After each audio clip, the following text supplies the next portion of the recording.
how does a kid's sensory system show up when they've been either properly diagnosed or you may be suspicious that they have ADHD or autism, some kind of neurodiversity going on?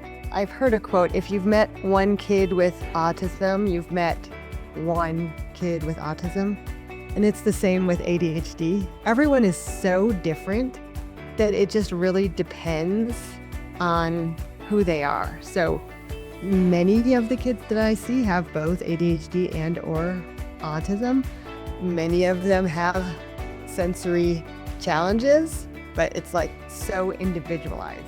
Hi, it's Kate from ADHDKidsCanThrive.com. Before we start, I want to address the fact that I know how overwhelming it can feel to parent a child with ADHD. The questions, the challenges, the desires to give your child the best possible chance to thrive is a lot to carry for parents. That's why I want to share my journey with you through my book, How We Roll: A Parent's Journey on Raising a Child with ADHD. I've had the privilege of helping many parents like you navigate the journey of raising a child with ADHD. We've worked together to create brighter paths. All my experiences, practical tips, heartfelt insights are narrowed down into this book. To help you get started, I've made the first 3 chapters of the book available to you for free. You can check out through the link in the show notes below.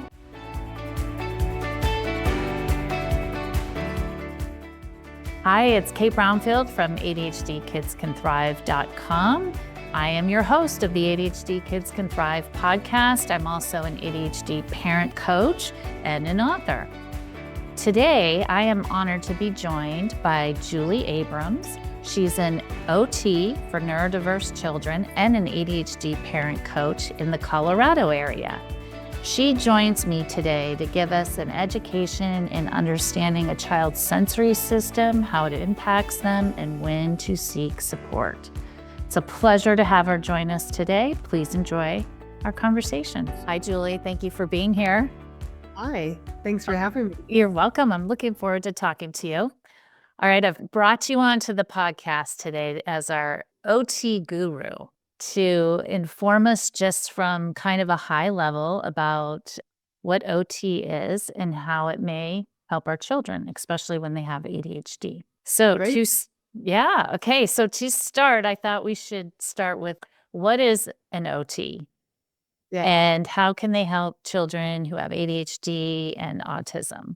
it's a great question. And for a long time, like to tell people that my first semester of grad school, we spent the entire semester defining what occupational therapy is because it's so unknown. So, Okay. yeah, so if you don't know what it is, don't worry, nobody does. But you know, right? Yes, I've been doing it for a long time. So, occupation is doing. Occupational therapy is skills for the job of living.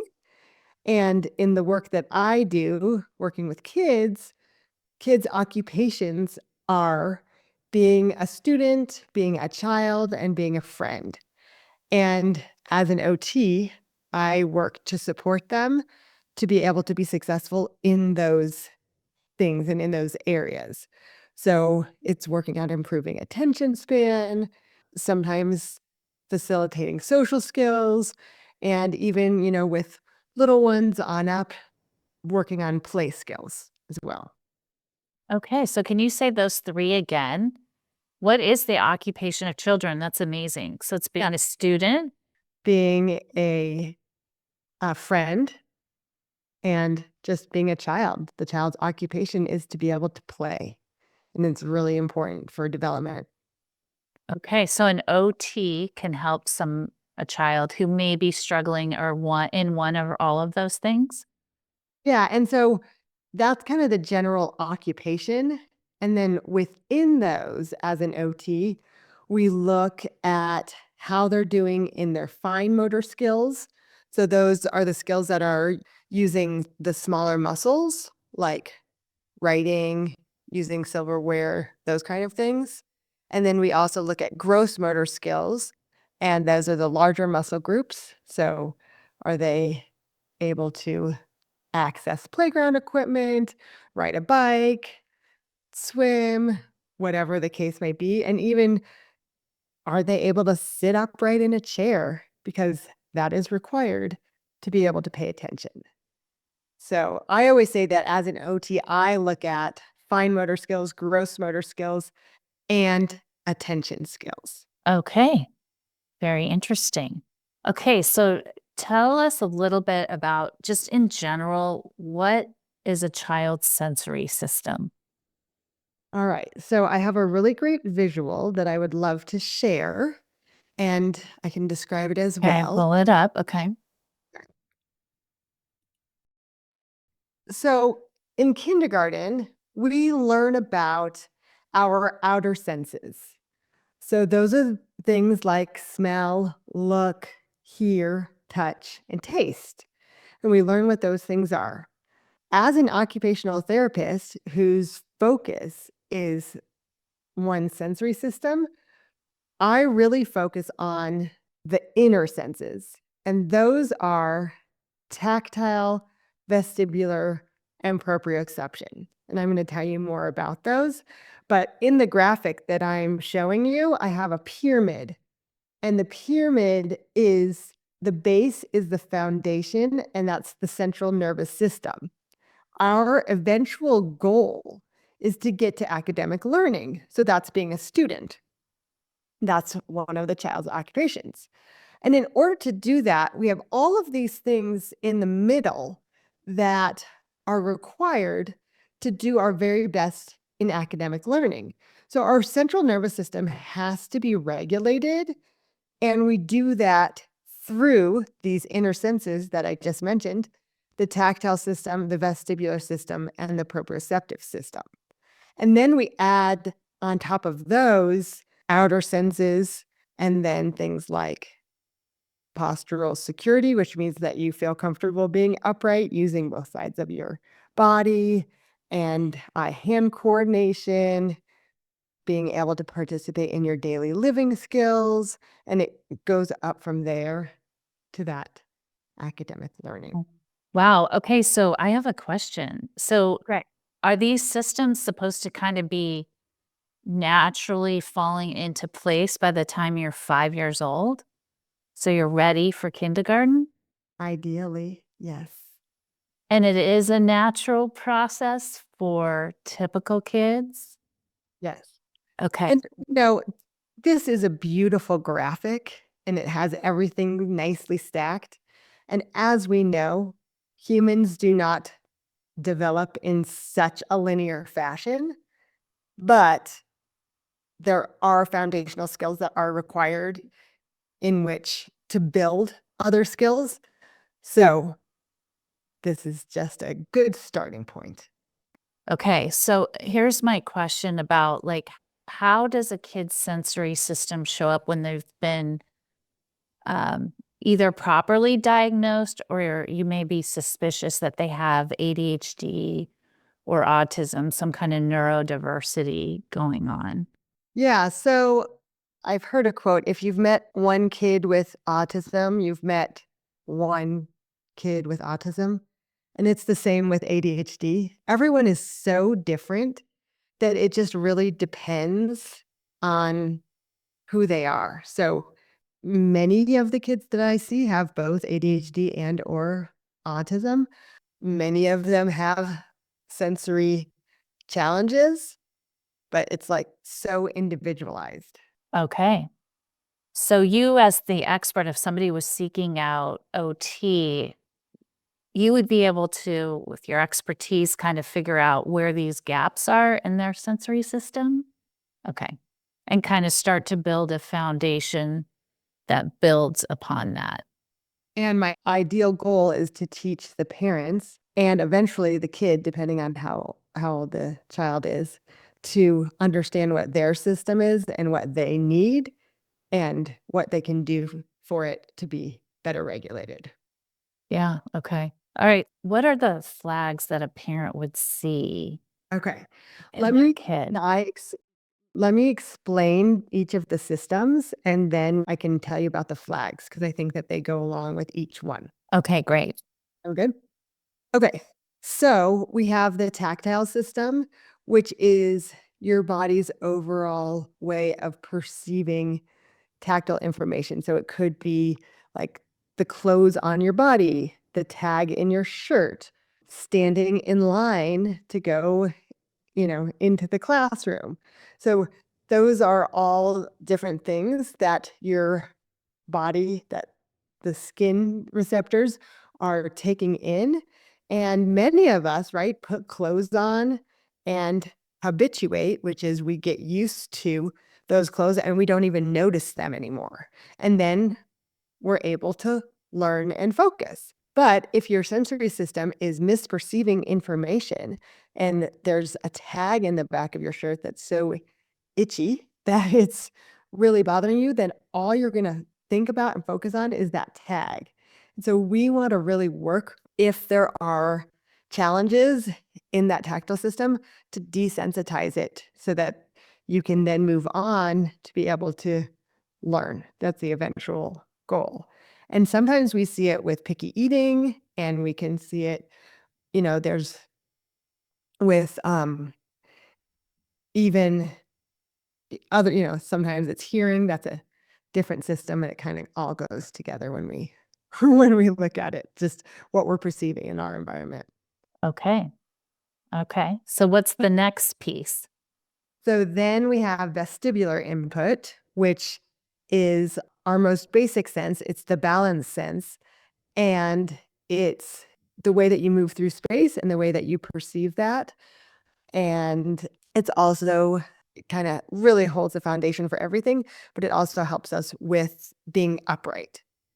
So the vestibular system is activated when your head is moved out of midline.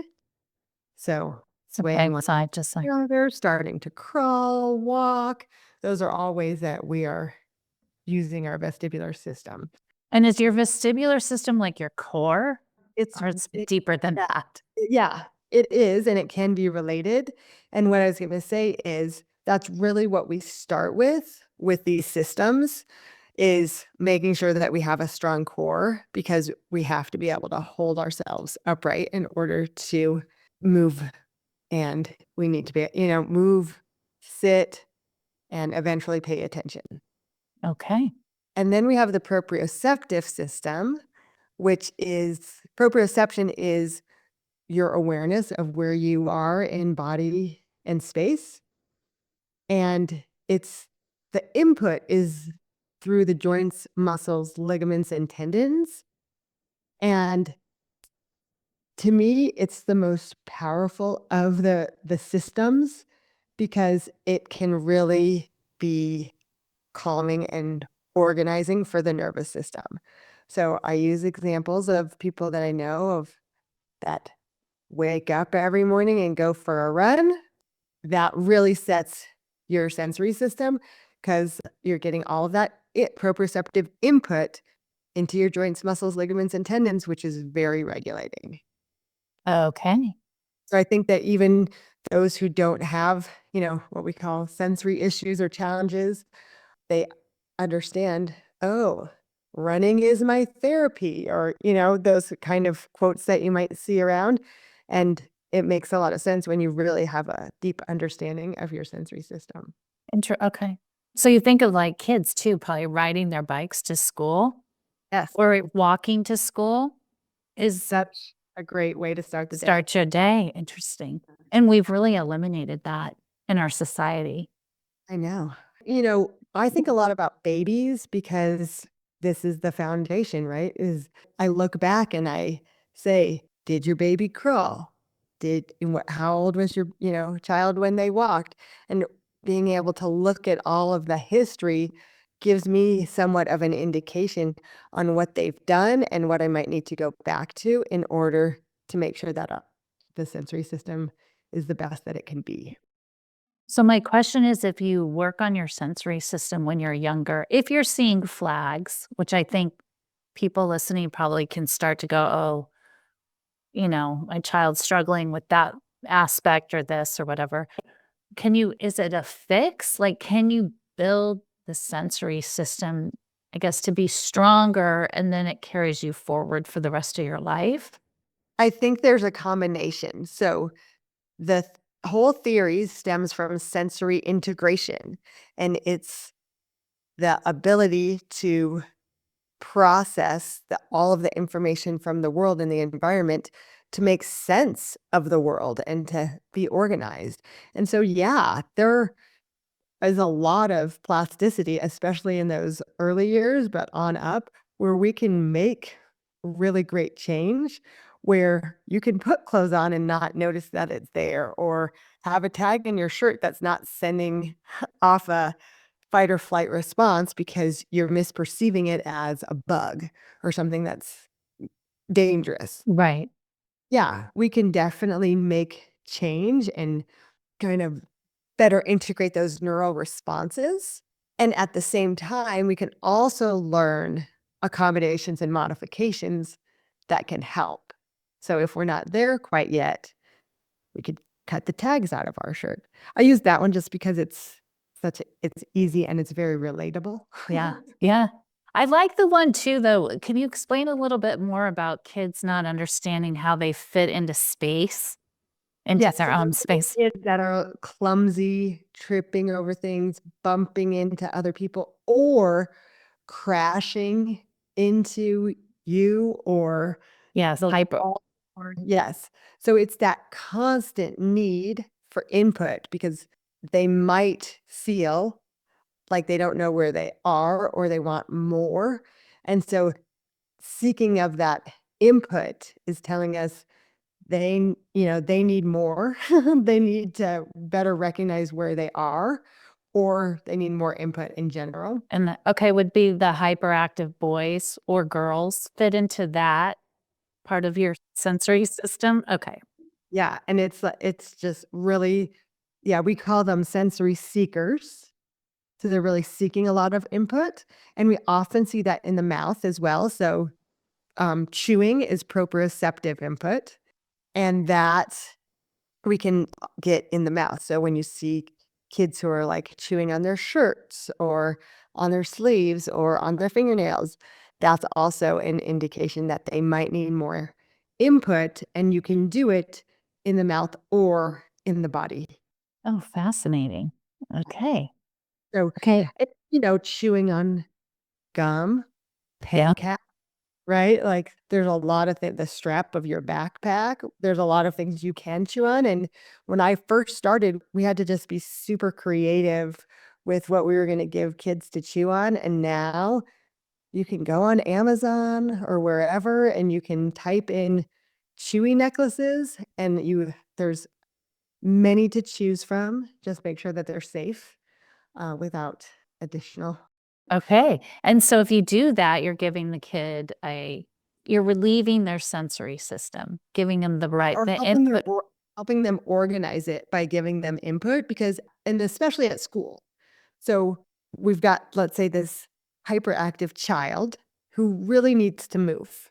There's not a ton of opportunities at school for that to happen. As a result, we still want to be able to satisfy that sensory system so we can get some proprioceptive input in the mouth. And so that's where we would get an accommodation for gum or for some a chewy, or they even have like pencil toppers that you can stick at the top of the pencil and chew on them. Teachers don't always love them because spittle. Yeah. No, I know. Okay, so I was just at the CHAD conference and the author of ADHD is Awesome pen holdersness. He said he chewed on his shirt the whole time growing up in his life. Like he just chewed on his sweatshirt or his shirt through most of his life. Yeah, So, that which is a common. it's very common. I love using foods as a way to satisfy that need too, like jerky, or or you buy the jerky and leave it out for a few days so it's extra chewy. Even bagels can be really chewy. That can help. Dried mango is a great one that's really popular right now.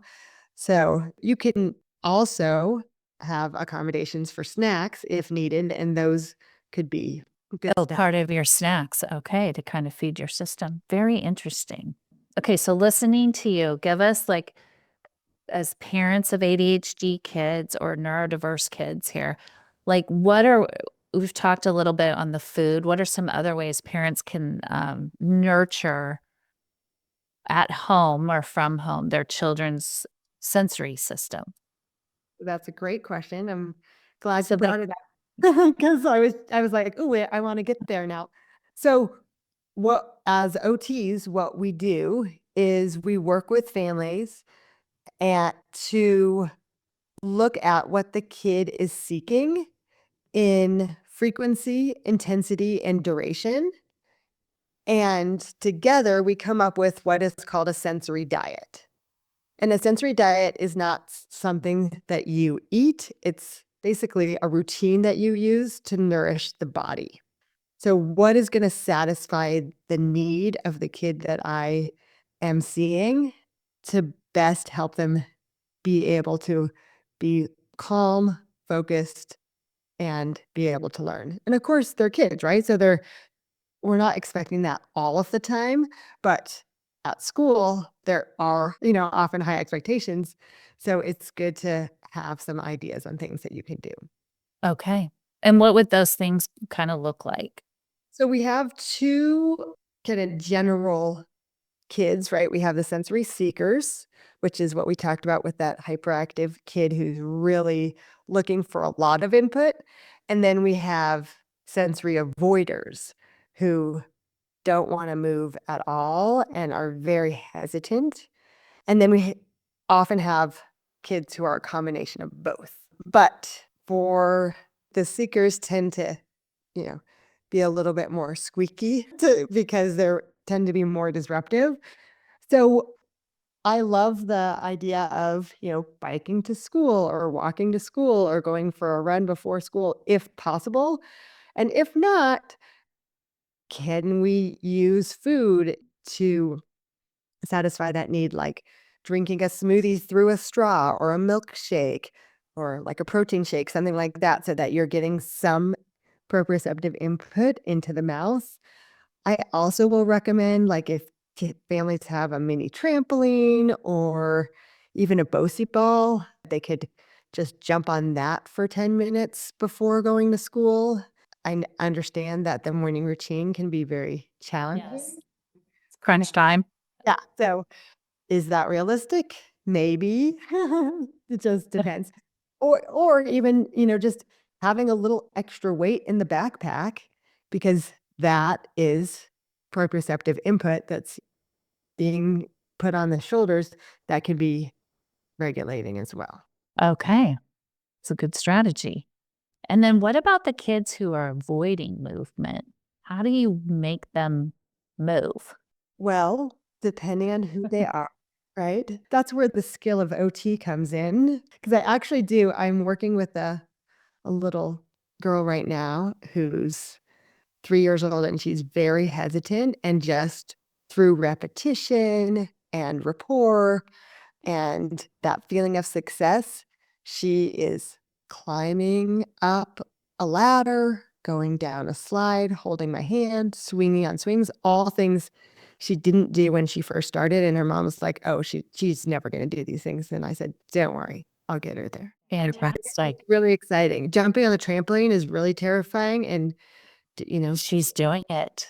getting there. So really gently, right? We want them to feel successes so that they feel like they can do it. We don't want to just throw them right in, because what happens with sensory integration dysfunction is a misperception of sensory input. And so if you feel like you're going to fall all the time, and that's why you're so hesitant, and then you just get thrown into a trampoline, that's going to elicit that sympathetic nervous system response, which we're trying to avoid. So sometimes it can be that extreme, Okay. but repetition, routine, structure, predictability can be really helpful. Really helpful. Okay. So I'm getting a sense, but just for parents, like, what are the flags? And like, when do you seek out an OT specialist to help you with your child versus try to like create your own routines at home versus letting your kid like go to the park or just play outside and kind of setting those routines versus like, how do you as a parent decide like, wow, we probably need some more professional intervention here to help my child with their development? I think that when it feels really hard, it shouldn't feel that hard. And that's when you could call. OTs in general, we look at what we call ADLs, and it's activities of daily living. So that's getting dressed, brushing your teeth, taking a bath or a shower, going to school, playing at the playground, going to the grocery store, having dinner together as a family. Those are some examples of activities of daily living. And when either one or more of those just seems so hard that you don't want to do it, that's definitely a time to call for help. I have families who cannot take their kids to the grocery store or Target or Walmart. It's just way too overwhelming for them. Yeah. That's a time that you would call. If you find yourself avoiding situations because you're fearful of how your child might behave, that's also a good time. Okay. Yeah. And then what's the length of time a kid would do OT? The $1,000,000 question. That parents always ask, and I say, if I had a crystal ball, I would be rich. And I don't have a great answer because it's so dependent on the kid. I do love to have parents join me for the session so that I can teach them some of the skills as well so they can carry it over at home. And if they feel like they have those skills, even if the child hasn't necessarily met those goals, then I would feel comfortable, discharging because I want to be able to Yeah. fill up the parents' toolbox as well. Okay. And I think you kind of alluded to this. This is something a child and their family should continue the sensory diet, right? As they continue to grow and mature. Oh, yeah. And kind of go back to it as you Yeah. need and find that it kind of ebbs and flows with the seasons. And we often need more At input certain times of the year. winter when we're cooped up inside, whereas there's so many naturally occurring activities outside in the summer. The need for a sensory diet isn't as strong. Well, and there's also not the demand of school. Yes. Which helps too. Yeah. Everybody's just more relaxed and there's more time to move your body or hopefully move your body. Yeah. Unless you're an avoider. Correct. But there still are opportunities to be outside, which I think is really great, as much as you can to get outside. So one other thing I wanted to make sure that I mentioned for your listeners is with the proprioceptive input, that's things like exercise, sports, but there's also a term in OT that we use, which is called heavy work. And it's just a basic way of saying proprioceptive input. But when we think about it, it's really clear for us that, okay, this kid is bouncing off the walls. He needs heavy work. And outside this time of year, especially, there's opportunities by shoveling snow, right? Yeah. Shoveling is a great one, especially when that snow's got a lot of water in it. The really heavy activity Snow. Yeah. in the summer, mowing the lawn, raking, sweeping, inside. Get so much from just chores, right? Yeah. Being strategic about the chores we teach our kids. Absolutely. Yes.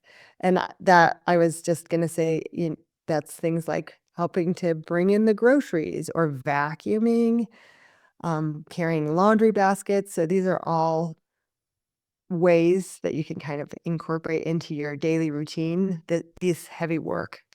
And the theory says that if you're doing heavy work or proprioceptive input, it lasts about an hour and a half to 2 hours. So it's something that you would want to repeat that. Several times a day. I'm not for everybody, right? But for certain times, yeah. Or for certain kids and certain ages, right? So I could see, like, if a kid's sitting at school for a long time, which most of them are nowadays, right? They need it in the morning, they're gonna need it when they come home, Yeah, then they might need it again after dinner. absolutely. I just heard a story about a kid that I worked with for years, and he probably has ADHD and has delayed processing. And so doing his either homework or schoolwork is really hard. And his teacher is making him sit on a rock outside during recess. Oh. And I'm thinking, well, that's pretty much the worst thing that you can do for any kid, but especially a kid with a history of sensory issues and or a kid with ADHD who really needs the movement for their brain to be organized. So I always am happy to have a chance to talk to anyone about the importance of movement so that it can be spread across the nation of kids need recess, They right? need it, especially the ADHD kids. Yeah. But I would argue that everyone really needs. Yeah, I Yeah. agree.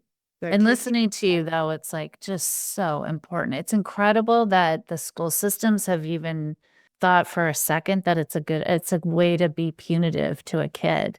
and Yeah. So advocate, parents, if it's happening yes, to your definitely. child, right? It's not right. Okay, so Julie, as we wrap up, are there any more words of wisdom that you would have for parents raising ADHD kiddos? I We've there said so much. Yeah, there's so many, right? I think that and this probably is a theme throughout many of your guests, but for parents to have an understanding of what their children are going through and who their children are makes just a huge difference. And if parents are questioning, should I get an OT eval or not? Reach out, call, because sometimes just having that understanding already is helping the kid because parents tend not to be as reactive or as maybe judgmental of their behavior. And it's interesting too, because as I've done this work for over 20 years, regularly parents will say, I really could have used this kind of thing when I was younger, or I bet my husband could have really used this when he was younger. So just learning about yourself, your own sensory system, helping your child learn about theirs and having that understanding really is really great. And what we've been talking about a lot too, Kate, is that kids do well if they can. And I think it's the same kind of thing. They just need support to be able to do well. Yep, and OT can very much be a part of that. Yes. It can be part of the formula, right? And helping your child get going so they can do well Yeah. in their occupation of being a student, a child, and a friend. I love that. I'm so glad. That's great. Yeah, it's nice. Okay, Julie, thank you for your time. I really appreciate it. Thanks so much for having me. I enjoyed it.